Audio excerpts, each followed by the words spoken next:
Rais wa Uganda, Yoweri Kaguta Museveni, aliibua mjadala mzito sana Afrika Mashariki baada ya kutoa kauli ya kutishia kuhusu haki ya nchi yake kufikia bahari ya Hindi kupitia Kenya. Katika hotuba yake iliyosambaa mitandaoni, Museveni alisema kwa maneno makali kwamba Uganda imefungiwa nje kile kinachostahili kuwa chake na wakati umefika Kenya itupatie ufukwe wa bahari.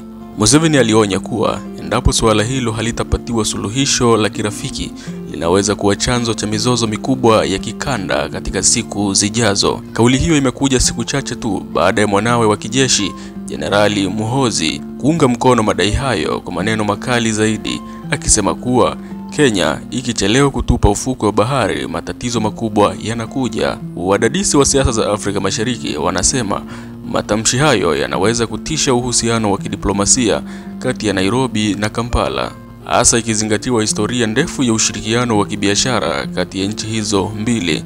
Wengine wanahoji kuwa Museveni anaweza kuwa anatumia hoja hii kujenga urithi wa kisiasa au kujaribu kuamsha hisia za utaifa kwa raia wake, huku wengine wakihusisha kauli hiyo na mkakati wa kiuchumi wa Uganda kupanua njia zake za usafirishaji wa mafuta na bidhaa nje ya nchi. Kwa sasa maneno haya yameacha milio ya taharuki na midahalo mitandaoni, huku wananchi wa pande zote mbili wakijiuliza, je, ni mwanzo mivutano mipya Afrika Mashariki au ni mbinu tu ya kisiasa Museveni kujihakikishia nafasi ya kihistoria?